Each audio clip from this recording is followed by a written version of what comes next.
So I know Christina is going to try to join us, and hopefully there was like, I think 16 people signed up. Oh, there's Christine, I think.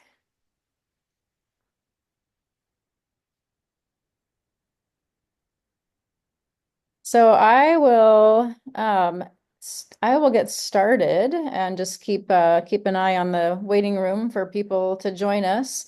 So thank you guys for being here today. I think, oh, we've got another one coming in. All right. Get him in the room. Hello, James. Nice to see you again. James was at my Tuesday masterclass on metabolic health. So he's tuning in from Ohio, I believe, if I recall correctly. All right. Well, I'll keep an eye on the room and keep letting people in. So I may, oh, someone else is now here. It's now a party.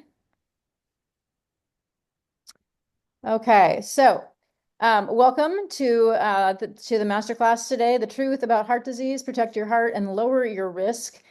This is information that I have learned, well after my 25-year history of working in cardiac rehab. This is stuff that I learned in my functional medicine training, and really just blowing my mind about, what really is at the root of chronic disease and cardiovascular disease specifically today.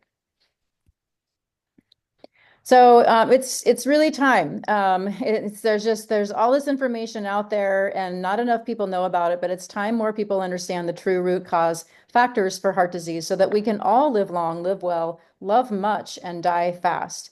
We have a lot of work to do in the world. We're all here for a purpose. We all have our unique light to shine, and I want to help people be able to shine that light brightly and do their work, their purpose in this world.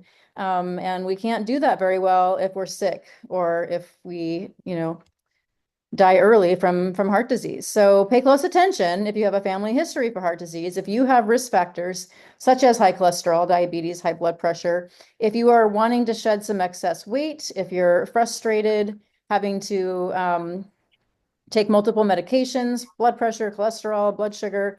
If you've been told that you're diabetic, if you want to reduce chronic inflammation and pain, or if you simply just want to improve your heart health. So I'm not going to be spouting statistics. I'm not going to be boring you with millions of different studies and showing you, talking about, all of the different study results. You can, find doctors that will do that if that's what you're interested in. I'm going to share what I have seen work in my now over 30 years of experience working clinically with cardiac patients, both in the Western medicine model and in the functional medicine model, and what I've seen from functional medicine providers and colleagues of mine. So truly the N equals one. In functional medicine, this is our understanding that it really does require personalized healthcare. All of our bodies are unique. We are all in our own ecosystem. And just because one person can eat a certain diet and do really well and feel really healthy and not have issues doesn't mean another person can eat that same diet. We all, have evolved from different places and different ancestors, and our bodies are all built to optimize under different circumstances. So this is the example I love to use is when plant-based people are like, everyone should be vegan, no one should be eating any animal protein. What are you going to tell the people living in like the extreme northern climates that live on whale blubber and whale meat? You're really going to tell those people that they should be plant-based? What are they going to eat? What are they going to grow in the snow? So it just doesn't work to have this such a blanket approach. So you are already committed to your health or you wouldn't be here. So whatever you learn or take action on today, hopefully will just take your health to the next level and hopefully help you see some improvement in some of your lab markers, and your doctor will be happy. So there's going to basically go over three main topics or secrets, as it is because so many people don't understand this information. So it's not about calories in, calories out. We now know that is not an approach to truly optimizing your health. Calories are not all created equal, and it's not about hours on the treadmill. So just a little background about me. I am a national board certified functional medicine wellness coach. I got my training through the Institute of Functional Medicine. I'm also a clinical exercise physiologist. I'm a heart math practitioner, and I always like to say I am a lover of cheese, and I do, there are plenty of studies that show that intake consumption of cheese is not linked to heart disease. And I can, if you want those studies, I can definitely provide those. They've been published in the Journal of American Cardiology and other clinical journals. Looks like, Roxanne, it looks like you're getting into the room on a separate device. Okay. Okay, so I have seen so many people in my 25-year career in cardiac rehab who were just surviving. They were not thriving. I have multiple examples of people who came into cardiac rehab and they really did not have any of the classic risk factors. So all the doctors could say is you just have bad genes. So I had, these are all made up names, of course. Linda, she was thin, she was athletic. She came into cardiac rehab after having a heart attack. And when you look at her, when you talk to her, no classic risk factors, but she had an extreme level of stress as she was helping her mom transition through hospice. And so she was, dealing with all of that end of life stuff with a parent. And it was extremely stressful for her trying to do that and also have a full-time job. So stress was a big factor for her. And of course, cardiologists were just like, well, sorry, you have bad genes. And this is like, no, we really need to help this woman balance her nervous system. I mean, that is a causative factor. Phil, he was a runner. I think he was also a triathlete. He was thin, healthy. He came in after having bypass surgery, and he went on to he drank the low fat Kool-Aid that he read. Some doctor wrote a book about, how to not die.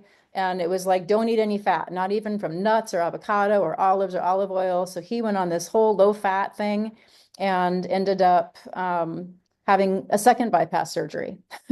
And Fred and Joe, both young, otherwise healthy, very few risk factors. Both of them came into cardiac rehab I think one of them even 3 times, having multiple heart attacks. They were thin, they were healthy, they had active jobs.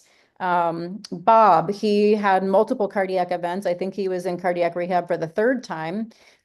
He was having daily, still even after bypass surgery and stents, he was having angina every day. He was completely depressed.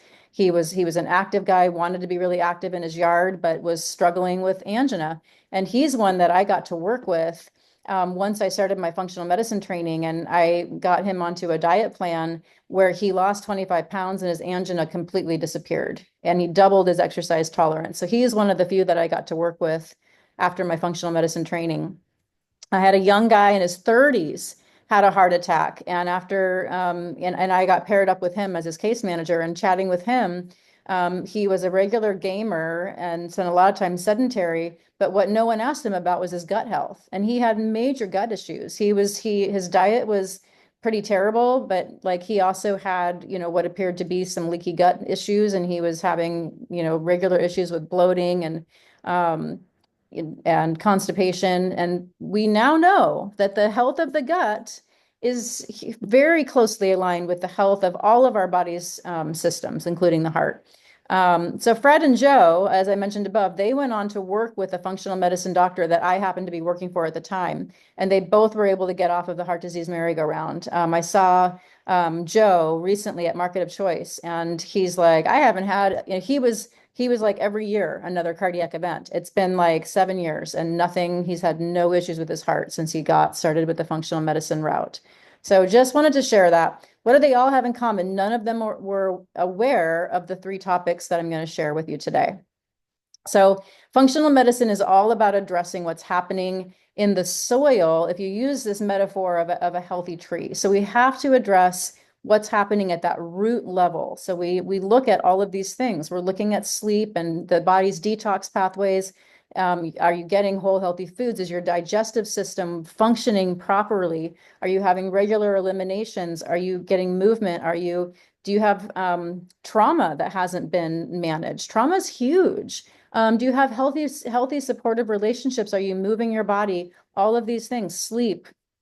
Are you managing your stress well? If so, you can have this nice healthy tree with all of the good health. But in functional medicine, what's happening is the tree is sick, the leaves are falling off the tree, and in Western medicine, they're trying to, I use the analogy or the metaphor that they're trying to pick up the leaves and glue them back onto the tree versus addressing what's happening at that root level. And I'm not saying we got to knock Western medicine entirely, but they just don't manage chronic conditions well. That's where functional medicine, that's where it really rises to the top.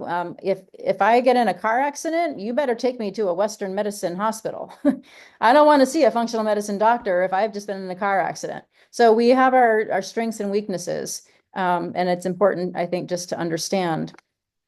So the first thing, cholesterol in itself, it does not cause heart disease. So let me say that again. Cholesterol does not cause heart disease. Cholesterol is involved in sort of an innocent contributor in the sense, like if you think of a fire, right? The firefighters show up and they are going to be putting the fire out, and there's going to be all kinds of water damage. But did the firefighters cause the water damage? Like they were there doing their job to put out the fire. And so, otherwise, your entire house would have burnt down. So what happens with cholesterol is there's damage to the lining of the artery that's caused by oxidative stress, that's caused by inflammatory conditions, high blood pressure. And so cholesterol is a repair agent. So it's being shuttled into the artery wall to repair damage, but it didn't cause the damage. It's important to understand that because we want to know what's causing the damage. And if all we do is blame cholesterol for heart disease, and then we put people on medication to tank their cholesterol, we're also taking away the body's ability to produce hormones, to have integrity in the cell wall. I mean, cholesterol is involved in a lot of our body's processes. And I've seen a lot of people have their cholesterol tanked, and then they're not able to produce hormone. I had a gentleman whose cholesterol was like 50, and the poor guy was starting to get man boobs. He was depressed. He was weepy. He didn't have any, he had no testosterone because he couldn't make it because his cholesterol level was too low. So one of my favorite podcast doctors, he's quoted as saying, "Without cholesterol, there is no life."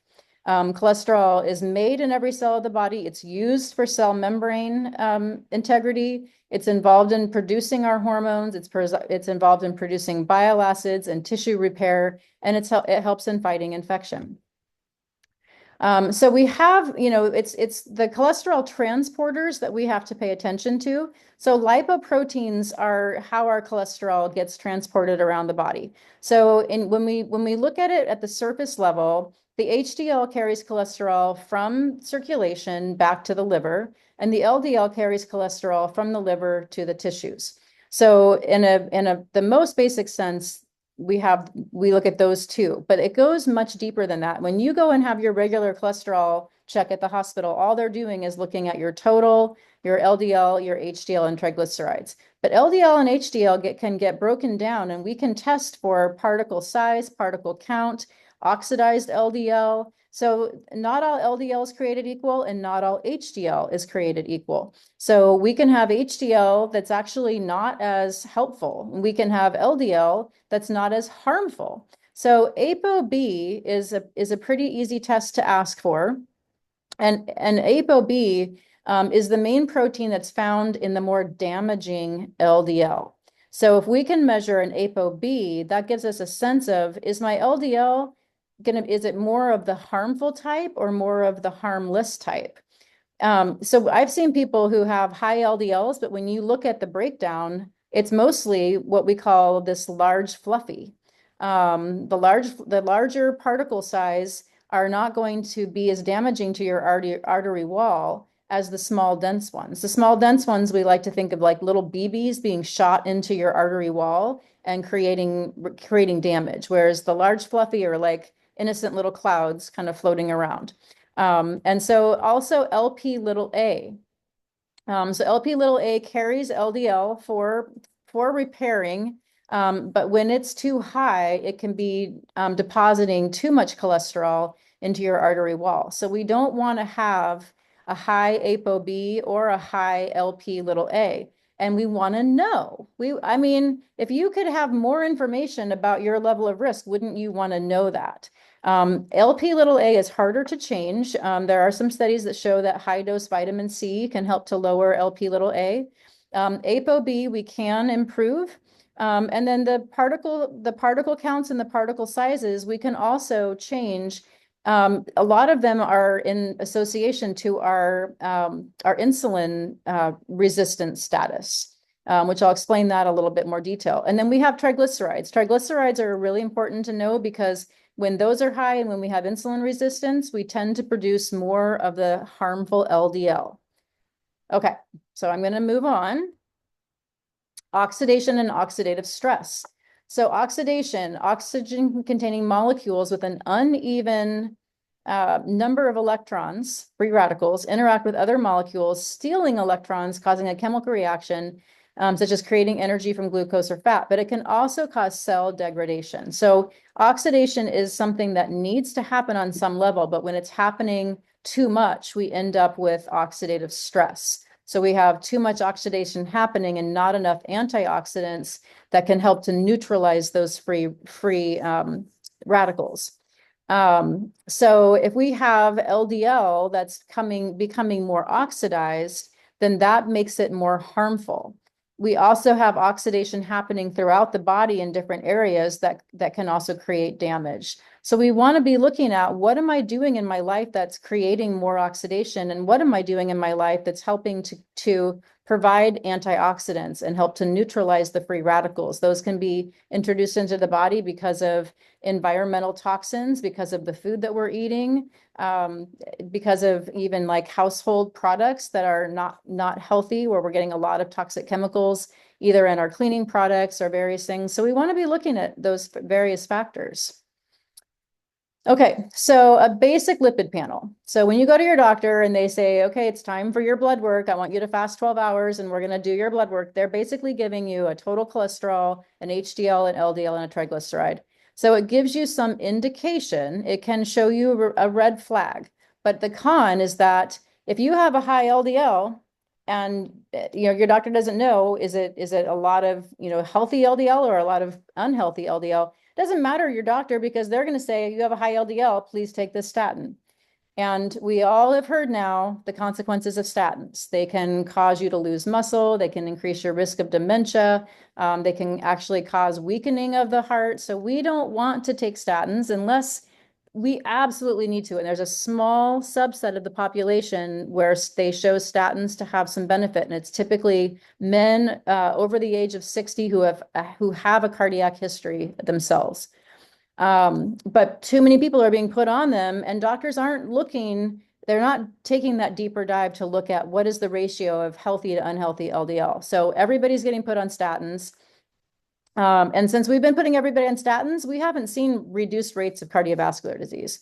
Many are treated unnecessarily, and then we can sometimes undertreat. So there may be somebody who has a crazy high unhealthy or harmful LDL, but their overall LDL falls within the standard guidelines of being okay. So there may be somebody who's really got like a very poor profile when you dive into those deeper levels, but you won't be able to tell that based on a regular test. Okay, so you can ask for, I want to know my LP little a. I want to know what my ApoB is. I want to know my fibrinogen. That's a measure of stickiness and in your blood and inflammation. Okay, so number 2 is your metabolic health, and this is absolutely key. We've got to know where we stand metabolically. So in metabolic testing, typically we're going to have our doctors are going to measure our fasting blood glucose, and maybe if you have risk factors or your blood glucose is starting to trend higher, they might do a hemoglobin A1C. But everybody should get a hemoglobin A1C regardless of what your fasting glucose is. These are, just a straight fasting glucose barely gives you an indication of true metabolic health. So what could we add? So everybody needs to be asking, regardless of anything. I mean, I was a trail runner and not carrying any extra body weight and otherwise very healthy and fit. But because of poor choices in my diet, I had blood glucose levels that fell within normal in Western medicine guidelines. But when I dove a little deeper and asked for my hemoglobin A1C and my fasting insulin, those numbers showed me to be slightly into insulin resistant. And I was like, holy cow, if I can be insulin resistant with all my running and, otherwise healthy lifestyle, like how many people are walking around with bad numbers and don't realize it? So we need to be asking for additional testing. So a glycomark looks for frequent spikes in your blood glucose. So you may go in for your fasting lab work and your blood glucose is fine. It falls within normal guidelines. Your doctor's like, yeah, you're fine. It's all good. But that doesn't really tell you, are you spiking your blood glucose after meals? Your hemoglobin A1C will also give you some indication of that, but it's not as sensitive. A C-peptide also will evaluate your insulin levels. So we want to know, okay, so your blood sugar is normal, but how much insulin is it taking to get a normal blood sugar? So if you want to think about like packing clothes into a suitcase, if you're trying to get, the blood glucose out of the circulation and into the cells, and if it's like a normal healthy person, yeah, you just push your clothes into the suitcase and snap it shut and push the little levers in or whatever, and everything's good. But if you're not metabolically healthy, you might be trying to cram those clothes into the suitcase, and you've got to get your husband and your kid to come, and everybody has to jump on that suitcase and try to push it down and get the little things to lock. So if you're trying to get your blood glucose down, but it's taking a lot of insulin to do that, that means you're insulin resistant. You're not metabolically healthy. You can also be asking for uric acid levels, which will give us some indication of risk for non-alcoholic fatty liver disease, which is also linked to heart disease. A HOMA IR, so this is a value that it takes into consideration your fasting blood glucose and your fasting insulin. And you put those two numbers into the calculator, and it's just, you can go on to you just Google HOMA IR and go to the website, and it'll give you a place to put in your fasting glucose, your fasting insulin, and it'll give you a score. And so then it'll tell you, like, where do you fall in terms of your risk? And you got to know your fasting insulin. So if your doctor's not ordering, and doctors are not going to normally order a fasting insulin, you have to ask for that. All right, inflammation, the silent killer. This is another one, and most people just don't understand. Inflammation, I'm gonna keep moving my little box here around. Inflammation plays a key role in all stages of the formation of vascular lesions, maintained and exacerbated by cardiovascular risk factors. The consequence is endothelial dysfunction that sets in, and we can define it as an integrated marker of the damage to arterial walls by classic risk factors. So inflammation is a direct contributor to the buildup of plaque inside the artery wall. Hippocrates himself said all disease begins in the gut. So as a functional medicine provider, it's a top priority of mine to restore good gut membrane integrity and to heal the gut wall. So here's an example of what it looks like when people have leaky gut.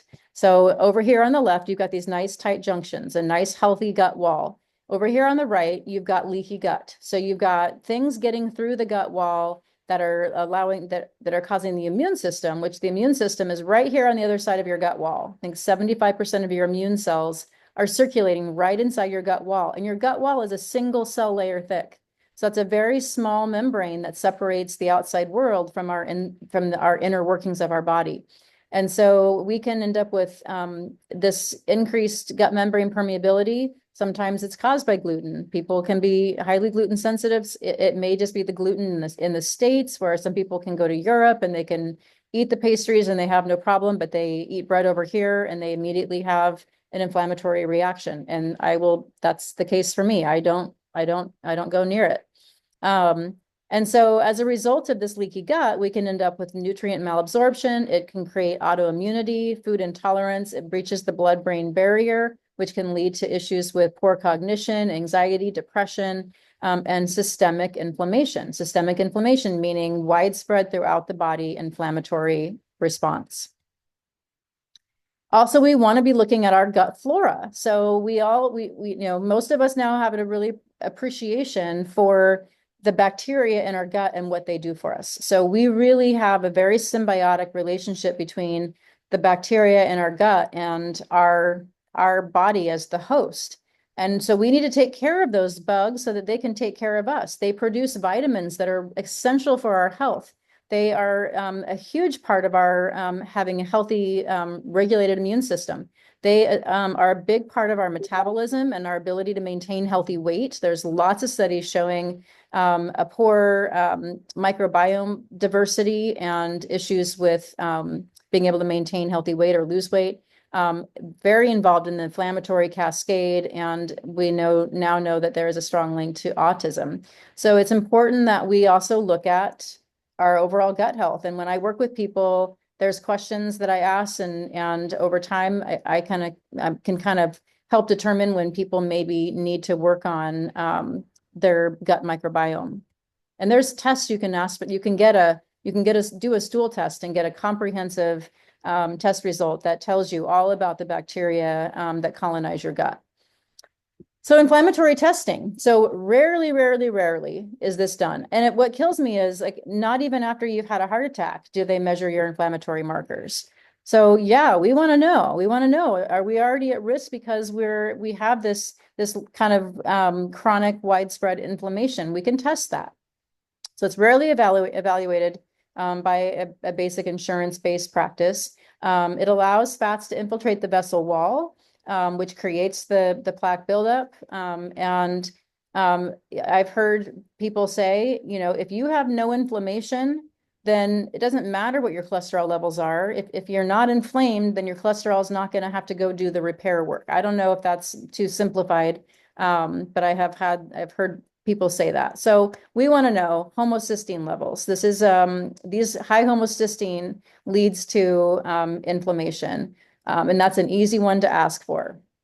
We want to know our high sensitivity CRP, HS-CRP. It's a general inflammatory marker. We can ask for an omega-6 to omega-3 ratio. This is, again, something that's easy to get, but most doctors are not going to know about it or even probably know how to interpret it. And we can also ask for a ferritin level. Ferritin is our stored iron, and it's not fully understood yet how ferritin like the causative nature of ferritin and heart disease, but we definitely have seen that there is a strong correlation between high ferritin levels and heart disease. So many people have low ferritin, such as myself, and we don't want that either, but you also don't want it to be too high. And I've seen where doctors will say, if you have high ferritin, you need to be giving blood, like on a fairly regular basis. So how to optimize all these various things. So let's talk about optimization. Nutritionally. So, I am a proponent of people doing elimination diets to determine what their body does best on. So in my program, we do a 6-week elimination. And then as we bring things back in, we pay attention. How is my body responding to these various foods? And I learned a lot about my own body and what I do well on and what I don't. So I'm all for living an omnivorous life if that works for you. If you're going to have meat, ideally it should be local, sustainable, pasture raised, grass fed, organic whenever possible. Seafood should be wild caught whenever possible. Yeah, getting the pesticides and the herbicides out of our food because those things can create oxidative stress.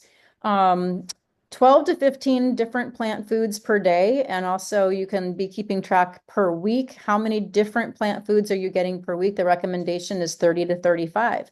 That can be a little bit of a tall order. But it really requires that you rotate your foods, that you buy new things, that you walk through the produce aisle and you look at what do I not normally buy? What do I not recognize? What have I never even heard of? Let me grab that. Let me start putting new things into my diet because that's what's going to really help me have more diversity in my microbiome.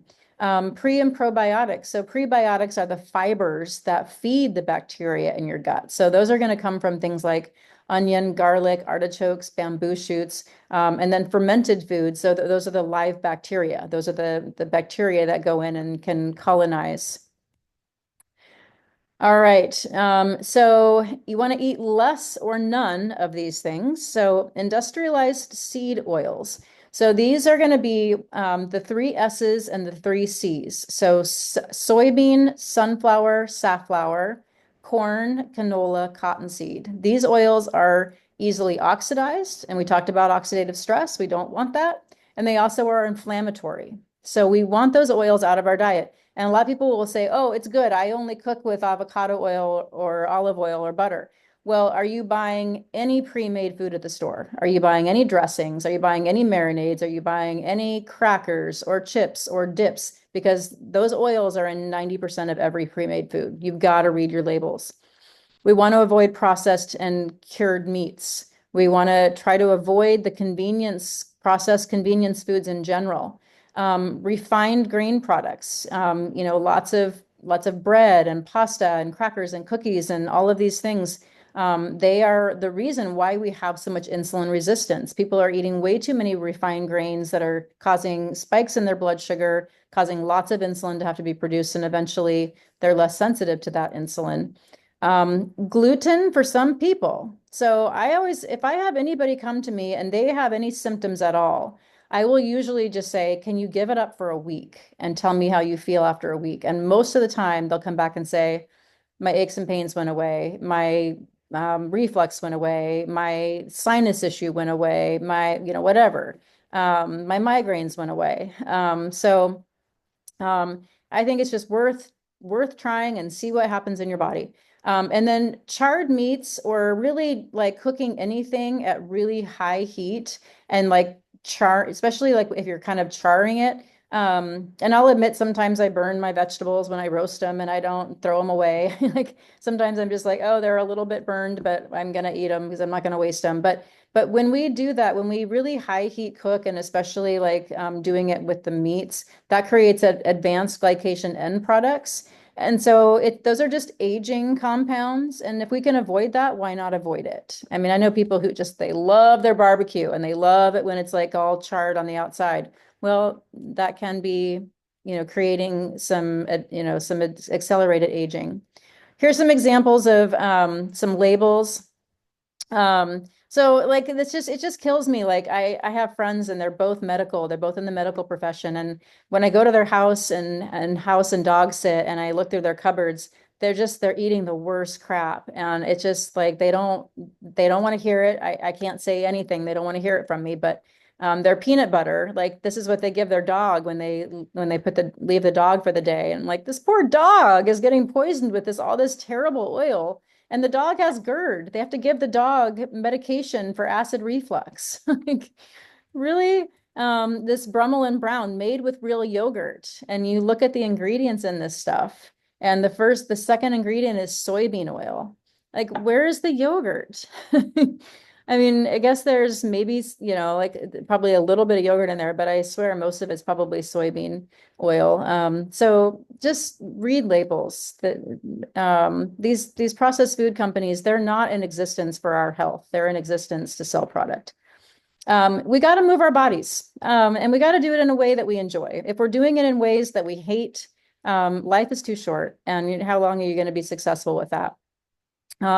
But the first thing I always say is you cannot exercise your way out of making regular poor choices with your diet or chronically sacrificing sleep. We really have to be thinking about the whole picture together.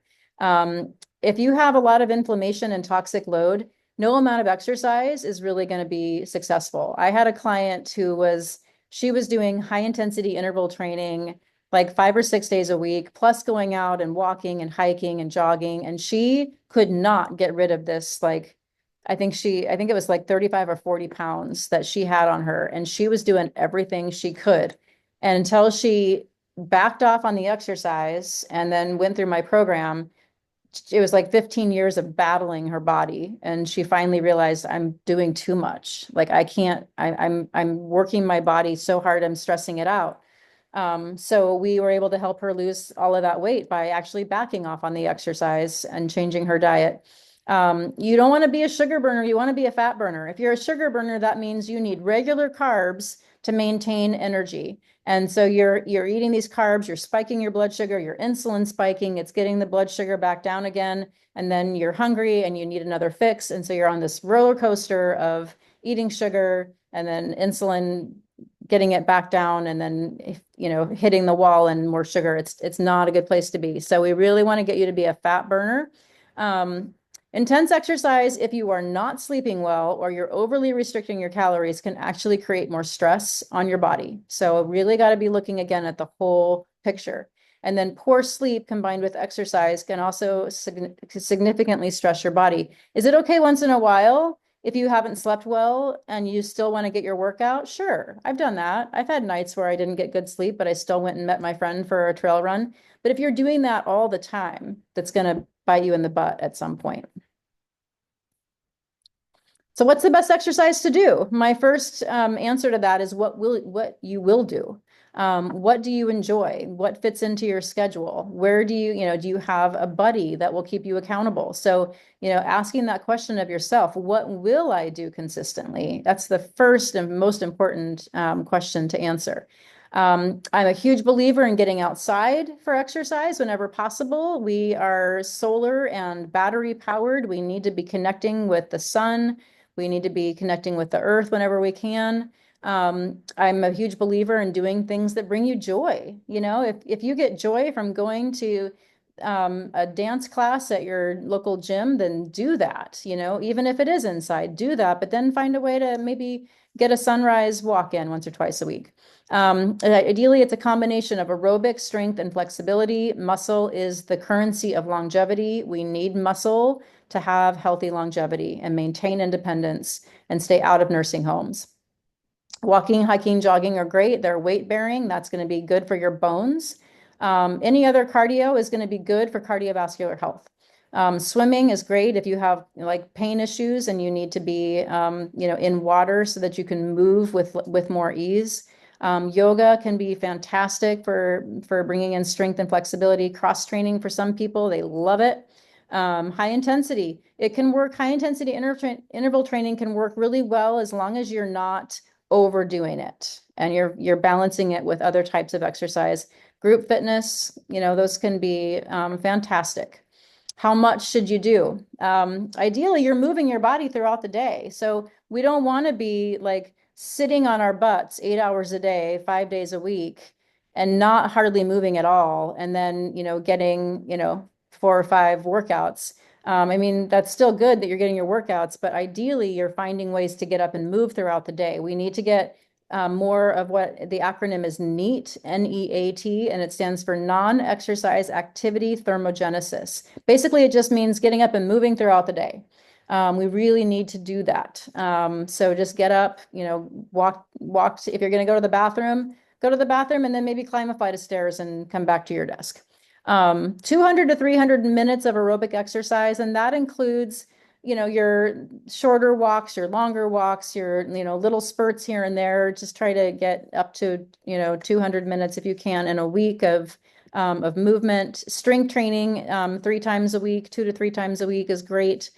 Stretching, flexibility, that's something I think should happen daily. We spend a lot of time being sedentary, a lot of us. So when you can find ways to just move your body, stretch your body, throughout your range of motion, can be really helpful. Balance and agility. We don't want to be falling when we're in our later years. So practice balance, practice agility stuff. Find some YouTube videos that are for balance and there's like a million things, resources out there for all of these things. You can find HIIT workouts, balance and agility workouts, yoga workouts. There's endless resources on YouTube for these things. You can find high intensity interval training workouts. And so getting into your different zones. So zone 2 would be like your lower intense, like you could, be talking, going out for like 1 or 2 hours and hiking and being able to talk the whole time. And then getting into your zone 5, which is your higher heart rate, higher intensity. That's just going to give you more comprehensive fitness. Motivators, I know for me, my workout buddy is huge, absolutely huge. And I went out and found her. I posted on Facebook that I was looking for more people to trail run with, and I met my new best friend, and we are almost inseparable. We do all of our running adventures together. In fact, we're hosting a retreat together. I'm hoping that still flies. But for some people, music, trying something new. A lot of people need novelty. They need something new to try. Signing up for a race or a fun run or a walk, it kind of helps keep you accountable to your training. For some people, it's like, I'm going on vacation and there's this, 10-mile hike I really want to be able to do. Setting realistic goals is really also key. Like, setting like maybe weekly or bi-weekly goals so that you have something that you can be shooting for. Take guilt out of the equation. There's no room for guilt in this, only learning. So setting small, realistic goals, and when you hit them, celebrate the heck out of it. And if you don't hit them, try to learn from it. Figure out, okay, this was my goal this week. I didn't hit it. Why didn't I hit it? What was going on? And just take a lesson from it. Don't beat yourself up. Remember, it's a journey and not a destination. Every day we're just at a different part of our journey, and we're never really arrived. We need to kind of be thinking about life that way. And growth mindset. You don't know what you're capable of. You probably can do so much more than you even think. And so just recognize that we're always growing, we're always learning, we're always trying something new. 3 C's that I think are really helpful. You've got to be committed. So you've got to know your why. You've got to really be like, this is important to me. I don't want my kids to have to take care of me when I'm old, or I want to be able to take amazing active vacations in retirement, or whatever your goal is. I want to feel good every day. I want to have energy every day. That's my commitment. That's why I'm doing it. Convenience. If I can't get to the gym, what's my plan B? Do I have some elastic bands? Do I have a place to maybe do a little yoga workout at home with a YouTube video? How can I make it convenient? And then consistency. This is also really key. So I don't have time for my normal workout, but I have 5 minutes. I can do some lunges and squats, or I have 10 minutes. I can go out and walk around the block. That is so important. And I have so many people will tell me that they'll be like, yeah, I haven't done anything. Well, why not? Well, I didn't have time. Okay, did you have 10 minutes a few days during the week? Well, yeah, but what good is that? Like, so you're saying that it's better that you did nothing than doing 10 minutes 3 different times. Like, how is doing nothing better? Like explain that. And they're like, oh, okay. Like, I guess I can see that. It just didn't seem like 10 minutes would do anything for me. Like you've got to be consistent, because in the consistency, you're creating a new identity for yourself. You're becoming a person who makes activity a priority in your life. And even if it was just 10 minutes, that's telling your brain, I did something. This is a priority. And as you change your identity, pretty soon you become more and more of a problem solver. Like, oh, I don't have time to go to the gym, but what can I do? Because I'm a person who makes movement a priority.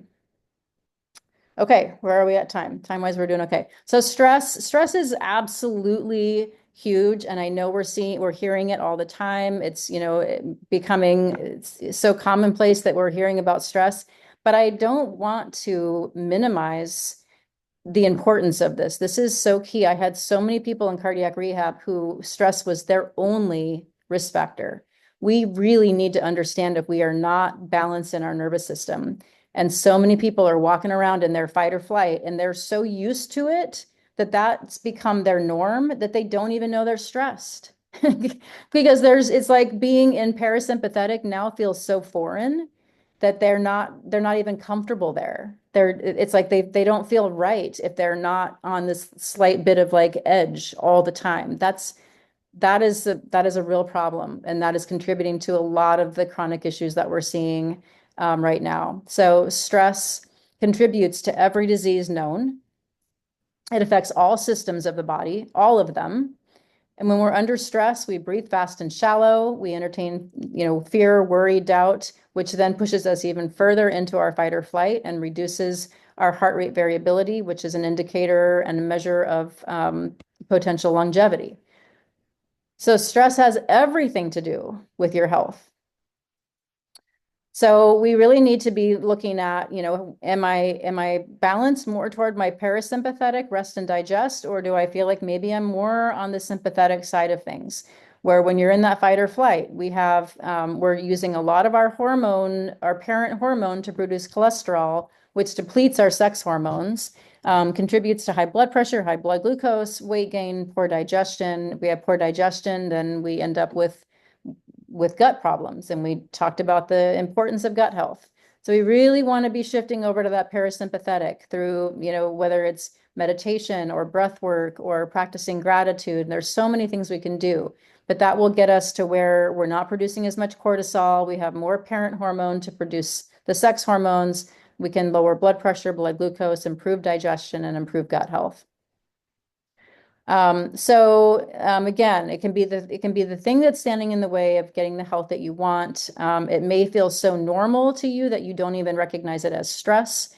And if you're chronically stressed, exercise again, like that can actually contribute to further stressing of your body. We want to work on slowing our breathing. So getting into a 5 to 5 inhale, exhale breathing ratio, 5 seconds in, 5 seconds out. And if that feels hard, that means you need to practice it a lot. You really need to get to a point where you can inhale for 5 seconds and exhale for 5 seconds. You can even extend your exhale longer, 6, 7, 8, 10 seconds. And that's going to further shift you into the parasympathetic. Practicing gratitude and appreciation, there's science there. It may sound trite, but it is actually scientifically proven that when we are in a state of gratitude or appreciation or love, that moves us into the parasympathetic. Practicing being present, being mindful of the present moment.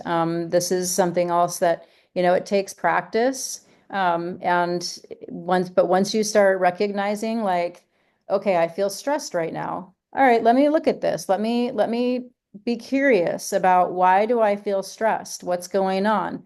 What's creating this stress? And just kind of bringing awareness to it, and then asking yourself, like, why should I feel stressed? Like, and just naming it sometimes allows us to just kind of bring this sort of like third party awareness to it.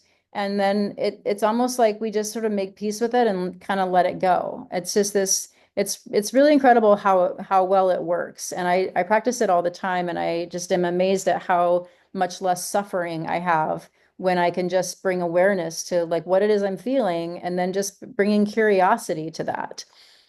There's so much more we could talk about in terms of mindfulness, but there's just not time. Sleep is so important. When we don't have enough sleep, we have, all the issues that are on this slide. I'm not going to read them all because we're going to get short on time, but it's crucial. It is absolutely crucial that we get restorative sleep, because so many of our body systems are regulated because of our sleep. We spend a third of our lives are meant to be sleeping. So obviously some important stuff is happening then. So in terms of like our hunger and how our hormones affect our hunger and maybe our snacking patterns, when we get enough sleep, our ghrelin levels are lower and our leptin levels are higher.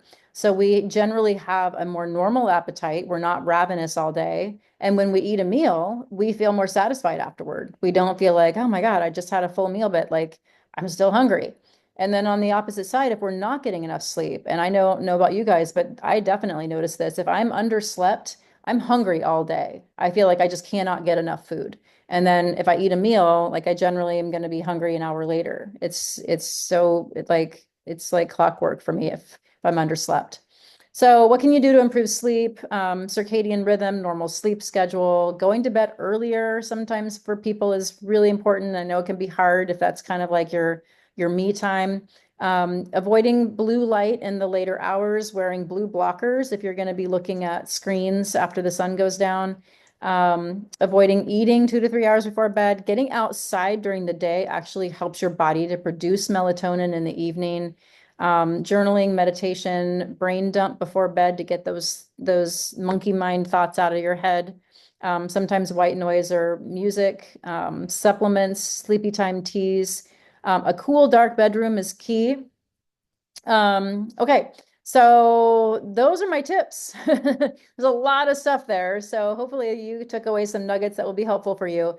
But if you are ready to prioritize your health, and if you have been struggling, if you have been worrying that you've got this weight you're never going to lose, or if you feel like you've just never, you haven't had the energy that you want, you're dealing with cravings, and you're ready to feel amazing. You're ready to like what you see in the mirror. You're ready to feel more confident. You're ready to feel strong and vital. And you don't want to waste mental energy and time trying to figure it all out on your own. I have a program. It's called Transform Your Health, Turn Back Time. This is a hybrid program. I do group and one-on-one coaching. And like I talked about before, there's a whole program that helps people heal their gut, rebalance their microbiome, balance the nervous system, all the things. And this is, again, it's something that you can, there's different levels, but it does involve group and one-on-one coaching. And I also do just standard one-on-one coaching outside of that program. So I do have a few people I'm working with right now just as individuals. But this is an example of success stories. This couple did my program. She lost over 80 pounds. He lost over 40. Both of them just felt amazing afterward. All of their lab values got better. Their doctor was like, holy cow, like, what did you do? And how can I get more people to do it? So just some things that people have said. I've had so many people who had tried so many things. So Melissa says, I just about given up hope. This worked for me when nothing else did. The first weight loss program that actually made sense to me after this woman tried so many different things before coming to me. I can't believe how simple it is. I really thought it would be harder. I think it's Babette that said she lost the 18 pounds that had been cycling on and off her body for the last many decades. And finally something that got the weight off and kept it off. Anne says, how freaking amazing she is. She lost 19 pounds in 4 weeks. So yeah, these are some examples of things that people have been saying. This is Carly. I have had lots of people do my program that are breast cancer survivors. She lost over 40 pounds, and she's started doing half marathons. So she increased her running speed, lost the weight. She started doing amazing meal planning and meal prep, and I still see her regularly. She's maintained all of her weight loss. Crystal, so she's the one who was doing the extreme high intensity interval training. So she messaged me one day and she's like, I hit 140.5. My goal was 140, so I'm just going to celebrate now. She says it's helped me in so many ways. My outside truly matches my inside, and so she feels stronger and healthier than ever. And I still see her regularly as well, and she's still doing amazing. So can you really turn back time? Yes, there's chronological age and there's biological age. And my goal is to help people reduce their biological age and literally turn back time on their life clock, so that they can have that great longevity and continue to shine their light and live their purpose and have lots of long, healthy years and a very quick and short death span.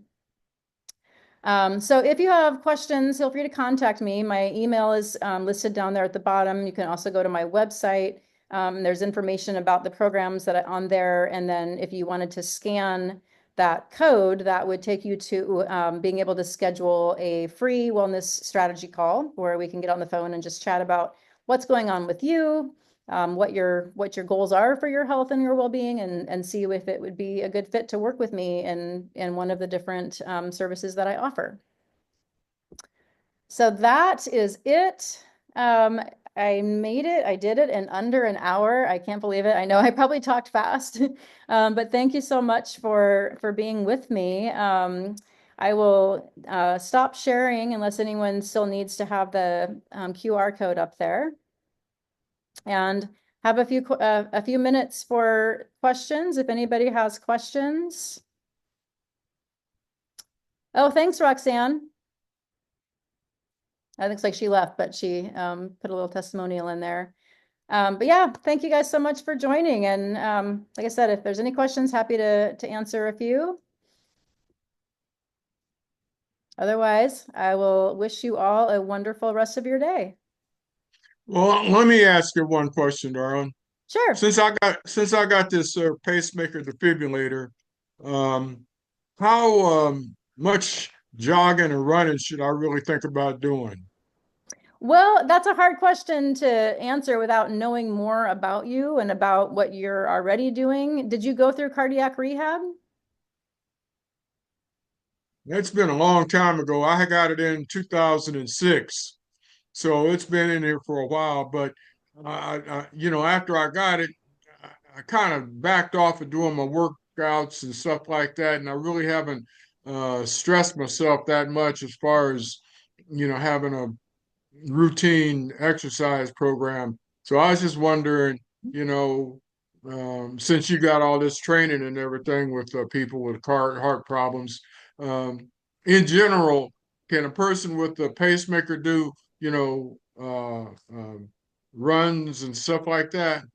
Yeah, I mean, I would say walking, hiking, jogging. I can't, I wouldn't say like go out and like, really push yourself on a run unless you were gonna maybe go actually ask, you could have asked your doctor, can we do a stress test and get me on a treadmill and allow me to start running and see what happens. Is the pacemaker keeping up with what you're doing? But there's nothing that should stop you from going out and having a regular brisk walk, being able to go do some hiking, maybe some walking, jogging intervals, but without knowing enough about, Well, that's a you and your you know pacemaker. that's an idea I ain't never thought about, but you just brought up. I'll ask my cardiologist about putting me on a treadmill, and that way see what kind of activity I can get up to. Yep. That makes sense. I appreciate that. That's a great idea. Thank you very much. You're so welcome. Good to see you again.